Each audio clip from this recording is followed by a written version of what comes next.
Hello students and welcome back to our YouTube channel Vidyam. मैं हूं Anshita Jindal, a graduate from Shriram college of commerce new Delhi. And आज इस video में मैं तुम्हें करवाने वाली हूं तुम्हारा स्टाफिंग क्लास 12th का बिजनेस स्टडीज चैप्टर नंबर 6। तो ऑलरेडी मैं इसमें तुम्हें स्टाफिंग के बारे में करा चुकी हूँ, स्टाफिंग का प्रोसेस हम कर चुके हैं, रिक्रूटमेंट और उसके इंटरनल एक्सटर्नल सोर्सेज भी हम कर चुके हैं। अब हमें करना है हमारा सिलेक्शन का प्रोसेस, की सिलेक्शन क्या है, कैसे करी जाती है, क्या इसका प्रोसेस है, आज वो पूरी की पूरी चीज अब हम पढ़ने वाले हैं। ठीक है, तो सिलेक्शन की पूरी डिटेल पढ़ेंगे। स्टाफिंग क्या था, स्टाफिंग के अंदर हमने बोला था कि हम ए टू जेड सब कुछ करते हैं, सिलेक्शन भी करते हैं, प्लेसमेंट भी करते हैं, रिक्रूटमेंट भी करते हैं, प्रमोशन भी करते हैं, पैसा भी देते हैं, सब करते हैं। रिक्रूटमेंट के अंदर हम सिर्फ लोगों को इनवाइट करते हैं कि आओ और मेरी कंपनी में अप्लाई करो, पर सिलेक्शन में हम क्या करते हैं कि जिन लोगों ने अप्लाई कर दिया है हम उन लोगों को बोलते हैं कि आप अब आइए, हमें टेस्ट दीजिए, हमें इंटरव्यू दीजिए और अब मैं बताऊंगा कि मुझे तुम्हें रखना है या तुम्हें निकालना है, एक्सेप्ट करना है या रिजेक्ट करना है, वो सिलेक्शन में करते हैं। तो सिलेक्शन के बारे में आज हम पढ़ेंगे। अगर पिछले लेक्चर्स नहीं देखे हैं तो नीचे प्लेलिस्ट का लिंक है डिस्क्रिप्शन में, अकाउंट सीखो बिजनेस सबका, जाके जल्दी से चैनल को सब्सक्राइब करो, सारी प्लेलिस्ट को सेव कर लो। हर एक चैप्टर की डिटेल वीडियोस तुम्हें मिलने वाली हैं, टेलीग्राम पे नोट्स मिलते हैं, हर रोज व्हाट्सएप पे एमसीक्यूज तुम्हें दिखते हैं, मिलते हैं। ठीक है, तो जल्दी से जाके सारी चीजों को कर लो फॉलो। हम करते हैं वीडियो को स्टार्ट विद चैप्टर सिलेक्शन। तो देखते हैं कि सिलेक्शन क्या होता है और क्या पूरा प्रोसेस रहता है किसी को सिलेक्ट करने का। तो सिलेक्शन क्या है, देखो, selection means choosing from among the applications the most suitable candidate। तो हम पहले जब रिक्रूटमेंट करने जाते हैं तो हम लोगों को बोलते हैं कि please come and apply in an organisation. अब जब लोग आ जाते हैं हमारे ऑर्गेनाइजेशन में अप्लाई कर देते हैं तो वो क्या कहते हैं, एप्लीकेंट्स, जिन्होंने एप्लीकेशंस भेजी हैं। अब ये एप्लीकेशंस 1000 हो सकती हैं, 10,000 हो सकती हैं, 1 लाख हो सकती है, कितनी भी एप्लीकेशंस हो सकती हैं, पर हमारे पास सीट्स तो बहुत लिमिटेड होती है ना, सीट्स तो 50-100 ही होती है ना, ज्यादा से ज्यादा भी मैं बोल रही हूँ। ठीक है, कई बार 5 है, कई बार 10 है, कई बार 2 वैकेंसीज है, तो हम सबको तो नहीं रख सकते। तो इन सभी एप्लीकेशंस में से मुझे सिलेक्ट करना पड़ेगा कि भैया सबसे बेस्ट कैंडिडेट कौन है मेरी सीट के लिए। उसी प्रोसेस को सिलेक्शन बोला जाता है। हम अपनी वैकेंसीज को फिल करने के लिए सिलेक्शन करते हैं। हम कंपेयर करते हैं सारे के सारे कैंडिडेट्स को, जितने भी लोगों ने अप्लाई किया होता है, एप्लीकेशन दिया होता है, हम उन सबको कंपेयर करते हैं, उनको हम कुछ ना कुछ रैंक दे देते हैं, ABCD, या फिर हम उनको मार्क्स देते हैं कि इसके 10 मार्क्स, इसके 20 मार्क्स, किसी ना किसी बेसिस पे हम उन सबको कंपेयर करते हैं, उन सबको इवैल्यूएट किया जाता है और फिर जितने भी जो भी सबसे बेस्ट है उसको चूज किया जाता है।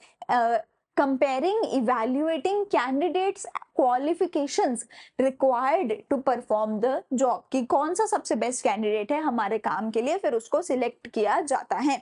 ठीक है जी, सिलेक्शन का प्रोसेस क्या है, पूरे का पूरा सिलेक्शन का प्रोसेस क्या है इसकी बात करते हैं। अगर तुम्हें याद हो, अगर तुमने मेरे पिछले लेक्चर देखे हो, मैंने इससे पहले तुम्हें बताया था स्टाफिंग का प्रोसेस। स्टाफिंग के प्रोसेस में मैंने बोला था एक रात से पहले तुम पढ़ाई पूरी करो। स्टाफिंग की प्रोसेस में मैंने बोला था कि तुम्हें तुम्हारे बड़े भैया आते हैं और डांटते हैं और बोलते हैं गुस्से में कि मुझे नहीं पता भाई कैसे करेगा, पर एक रात से पहले तुम पढ़ाई पूरी करो। एक रात से पहले तुम पढ़ाई पूरी करो, ये था मेरा स्टाफिंग का एक्रोनियम, स्टाफिंग के प्रोसेस का एक्रोनियम। अब भैया जी तो आए, डांट के चले गए, तुम बदले में जवाब भी तो दोगे ना कि भैया, अरे भैया, पहले से, एक रात से, पहले से, एक एक में यहाँ पे अपने पास आएगा इंटरव्यू की जगह एम्प्लॉयमेंट इंटरव्यू। पहले से एक रात से मैं जाग जाग चुका। तुम भैया को क्या बोलोगे कि भैया पहले से एक रात से मैं जाग चुका, अब मैं और एक रात जाग के पढ़ाई पूरी नहीं कर सकता भैया, प्लीज, मैं पहले से एक रात से जाग चुका, पहले से एक रात से मैं जाग चुका। तो स्टाफिंग का प्रोसेस क्या है, भैया आके डांटते हैं एक रात से पहले तुम पढ़ाई पूरी करो, और तुम क्या बोलते हो सिलेक्शन के प्रोसेस में, पहले से एक रात से मैं जाग चुका, अब और पढ़ाई नहीं हो सकती, भैया प्लीज माफ करो ना। ठीक है, तो ये मेरा पूरे का पूरा क्या है, सिलेक्शन का प्रोसेस है। पी से क्या आएगा, प्रिलिमिनरी स्क्रीनिंग। ठीक है, हमारा एक्रोनियम क्या है, मैं एक बार वो भी लिख देती हूँ ताकि तुम्हें याद हो जाए।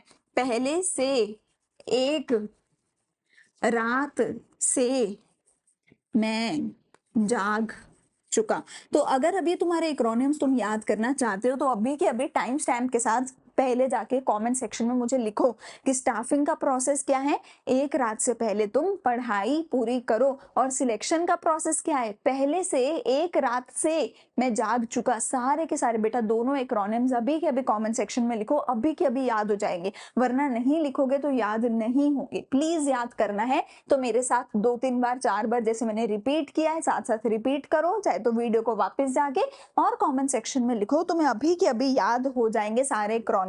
तो एक रात से पहले पढ़ाई पूरी करो, पहले से एक रात से मैं जाग चुका। ठीक है, तो पी से क्या है, प्रिलिमिनरी स्क्रीनिंग, फिर सिलेक्शन टेस्ट, फिर एम्प्लॉयमेंट इंटरव्यू, फिर रेफरेंस एंड बैकग्राउंड चेक, फिर एस से हमारे पास क्या है, सिलेक्शन डिसीजन, फिर एम से मेरे पास क्या है, मेडिकल एग्जामिनेशन, जे से job offer and contract of employment. तो अब एक एक करके इन सब के बारे में देखते हैं। प्रिलिमिनरी स्क्रीनिंग में क्या होता है कि तुम्हें एक कंपनी बोलती है कि अपना रिज्यूमे भेजो, अपना एप्लीकेशन मुझे भेजो, फिर मैं उस एप्लीकेशन को चेक करूंगी और उस एप्लीकेशन की बेसिस पर ही आगे लेकर जाऊंगी। There are a lot of rounds in selection. ऐसा नहीं है कि सीधा पहले ही राउंड में तुम अंदर या बाहर हो जाते हो, बहुत सारे राउंड्स होते हैं सिलेक्शन के। तो पहला राउंड क्या होता है कि तुमने रेज्यूमे या एप्लीकेशन जो भी भेजा है उसको चेक किया जाता है। So based on the information supplied by the candidate, ठीक है, the candidates not fulfilling the minimum requirements. अगर तुमने रिज्यूमे में लिखा है कि मैं तो 12th पास हूँ, कंपनी को चाहिए ग्रेजुएट, तो तुम मिनिमम रिक्वायरमेंट को ही फुलफिल नहीं करते हो तो तुम्हें वहीं के वहीं ड्रॉप कर दिया जाएगा, वहीं के वहीं तुम्हें छोड़ दिया जाएगा, आगे नहीं लेके जाया जाएगा। अगर तुमने मिनिमम क्वालिफिकेशन पूरी कर रखी है तो तुम टेस्ट की तरफ जाओगे। टेस्ट कौन से होते हैं, सिलेक्शन टेस्ट। इसके अंदर तुम्हारी कुछ कुछ कैरेक्टरिस्टिक्स को टेस्ट किया जाता है। अगर तुम इन टेस्ट में खरे उतरते हो, सही मार्क्स लेके मैक्सिमम मार्क्स के साथ आगे जाते हो तो अगले स्टेज पे जाओगे, वरना तुम्हें यहीं पे बाहर निकाल दिया जाएगा अगर तुम इन टेस्ट में फेल हो जाते हो। टेस्ट कौन से हैं, सबसे पहला क्या आता है, इंटेलिजेंस टेस्ट, जिसमें तुम्हारी लर्निंग एबिलिटी को चेक किया जाता है, एबिलिटी टू मेक डिसीजंस को, जजमेंट्स की एबिलिटी को चेक किया जाता है, कितने इंटेलिजेंट हो। Aptitude test, potential for learning new skills, future में नए स्किल सीख पाओगे अगर तुम्हें सिखाया या नहीं सीख पाओगे, इस चीज को चेक किया जाता है एप्टीट्यूड टेस्ट के अंदर।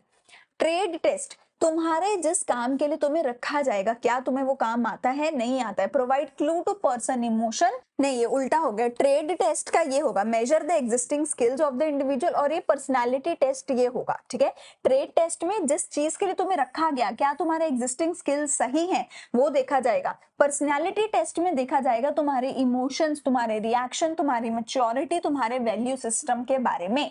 ठीक है, फिर आएगा इंटरेस्ट का टेस्ट कि तुम्हें किस चीज में इंटरेस्ट है, किस चीज में तुम इन्वॉल्व होते हो, वो भी तुम्हारा चेक किया जाएगा। तो intelligence test, aptitude test, interest test, personality test, trade test. Trade test में अगर मैं बीएसटी की टीचर हूँ, मुझसे बीएसटी के क्वेश्चन पूछ सकते हैं कि भैया तुम्हें बिजनेस स्टडीज आती कितनी है। इंटरेस्ट में मैं किस चीज में इंटरेस्टेड हूँ, इंटेलिजेंस में कि मुझे कितना इंटेलिजेंट हूँ मैं, ठीक है, मेरी मुझे चेक किया जाएगा। एप्टीट्यूड में मैं नए स्किल सीख सकती हूँ या नहीं सीख सकती हूँ। पर्सनैलिटी में मेरे इमोशंस, मेरे नेचर को चेक किया जाएगा। ठीक है, तो ये सभी चीजों को आपके टेस्ट लेके चेक किया जाता है। अगर आप इन सब में सही हो तो आप आगे बढ़ते हो, वरना आप आगे नहीं बढ़ते हो। अब अगर आप आगे बढ़ गए तो पहले से एक रात से, तो पी से पहले से, पी से क्या होगा, प्रिलिमिनरी स्क्रीनिंग, फिर सिलेक्शन टेस्ट, फिर एक ई से क्या हो गया, एम्प्लॉयमेंट इंटरव्यू। तो एक फॉर्मल 1-to-1 कॉन्वर्सेशन होती है, मीटिंग होती है, ऐसे मीटिंग होती है प्रॉपर। ठीक है, इन डेप्थ कॉन्वर्सेशन करी जाती है ताकि ये चेक किया जा सके कि आप इस जॉब के लिए सूटेबल हैं या नहीं है। तो आपको जॉब से रिलेटेड क्वेश्चन भी पूछे जाते हैं, आपके पास्ट, प्रेजेंट, फ्यूचर के बारे में पूछे जाते हैं, अगले 1 साल के, अगले 5 साल के, हर चीज के बारे में पूछे जाते हैं आपसे क्वेश्चन, आपके कॉलेज के हर चीज से रिलेटेड आपसे यहाँ पे क्वेश्चन पूछे जाते हैं। ठीक है, अब अगर तुम इंटरव्यू में भी सिलेक्ट हो गए तो भी नहीं रखा जाएगा। तो क्या होगा, तुम्हारा रेफरेंस एंड बैकग्राउंड चेक किया जाएगा।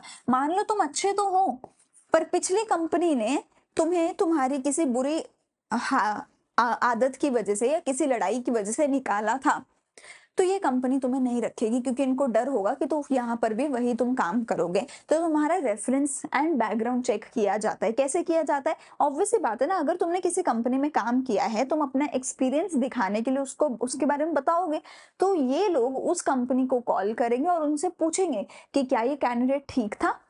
ठीक है, तुम्हारा बैकग्राउंड चेक किया जाएगा। ठीक है, employers ask the name, address, telephone numbers of references. तुमने जो भी रेफरेंस दिए होंगे, चाहे वो तुम्हारे प्रीवियस एम्प्लॉयर हैं, चाहे वो तुम्हारे टीचर हैं, तो चाहे वो तुम्हारे यूनिवर्सिटी प्रोफेसर हैं, इन लोगों को कॉल करके पूछा जाएगा तुम्हारे बारे में। उनसे तुम्हारे बारे में एडिशनल इंफॉर्मेशन मांगी जाएगी। उनसे पूछा जाएगा क्या ये नौकरी सही से करते थे या नहीं करते थे। ठीक है, और फिर उस बेसिस पे तुम्हें आगे के बारे में सिलेक्ट किया जाएगा। अब अगर यहाँ पे तुम्हारी कोई बुरी खबर आई कि अरे ये तो लड़के गए हैं हमारे साथ, तो शायद तुम आगे ना जा पाओ। तो तुम्हें अपना हिस्ट्री भी पूरा ठीक रखना पड़ेगा।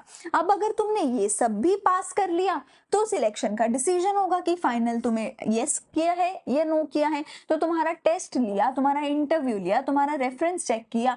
अगर इन सब के बेसिस पर सब कुछ पॉजिटिव है, अच्छा है, तो कंसर्न्ड मैनेजर तुम्हें यस या नो का लेटर भेजेगा, ईमेल भेजेगा कि हाँ भैया तुम सिलेक्ट हो गए हो या नहीं हो गए हो। ठीक है, अब इसके बाद तुम्हारी क्या करी जाएगी, मेडिकल एग्जामिनेशन करी जाएगी कि तुम कितने फिट हो या नहीं हो। मोस्टली हर जॉब में मेडिकल एग्जामिनेशन नहीं करी जाती है, मोस्टली उन जॉब्स में करी जाती है जहां पर तुम्हें कुछ फिजिकल काम ज्यादा करना होता है।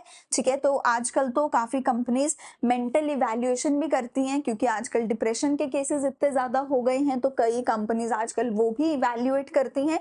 तो तुम्हारा पूरा मेडिकल एग्जामिनेशन कि तुम फिजिकली फिट हो या नहीं, वो किया जाता है।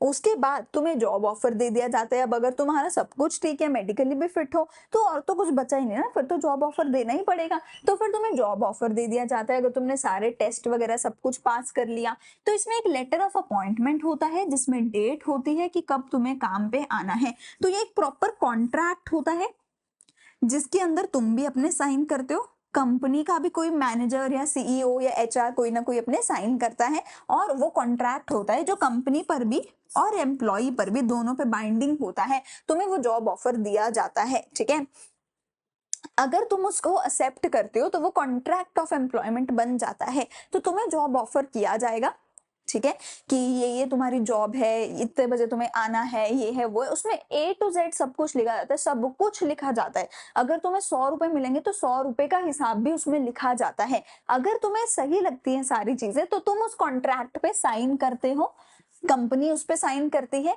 और फिर वो एक ऑफर से कन्वर्ट होके क्या बन जाता है, वो एक कॉन्ट्रैक्ट बन जाता है। जब तक तुमने साइन नहीं किया, कंपनी ने साइन नहीं किया, तब तक वो जस्ट एक ऑफर है।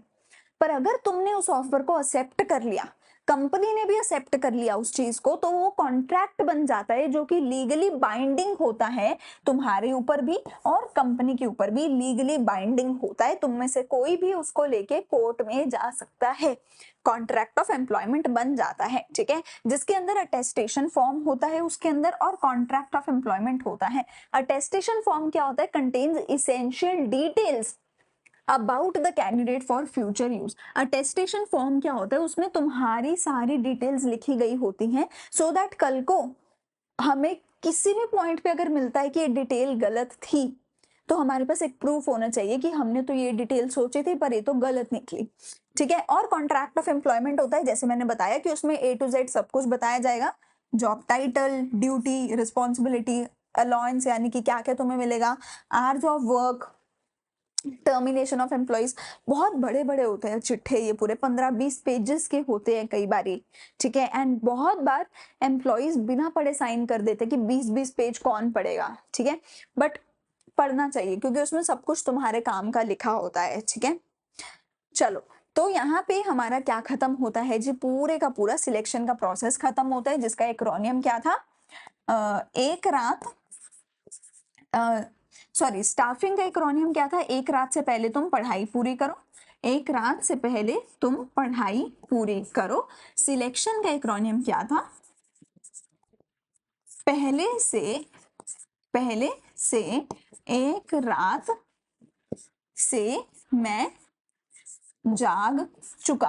पहले से एक रात से मैं जाग चुका। ठीक है, तो सबसे पहले प्रिलिमिनरी स्क्रीनिंग करी, यानी तुम्हारी एप्लीकेशन चेक करी, फिर सिलेक्शन टेस्ट हुआ, फिर एम्प्लॉयमेंट इंटरव्यू हुआ, फिर तुम्हारा रेफरेंस एंड बैकग्राउंड चेक हुआ, फिर सिलेक्शन डिसीजन लिया गया, फिर मेडिकल एग्जामिनेशन करी गई, जॉब ऑफर दिया गया। अगर वो एक्सेप्ट हो जाता है तो वो कॉन्ट्रैक्ट ऑफ एम्प्लॉयमेंट बन जाता है। ठीक है, चलो अब अगर इसमें कोई भी डाउट है तो जल्दी से जाओ और कमेंट सेक्शन में अपने डाउट्स पूछ सकते हो। मैं अगली वीडियो में तुम्हें ट्रेनिंग एंड डेवलपमेंट करवाने वाली हूँ और इस चैप्टर को खत्म कर देने वाली हूँ। ऑलरेडी इससे पहले सारे चैप्टर्स हम कर चुके हैं। कोई भी चीज देखनी है तो जाओ, डिस्क्रिप्शन में सारी प्लेलिस्ट के लिंक है, वहां से जाके आप देख सकते हो। कोई डाउट है तो पूछो, कुछ अच्छा लगे तो वो मुझे बताओ। हम मिलेंगे अगली वीडियो में। तुम चैनल को लाइक शेयर सब्सक्राइब जरूर करके जाना।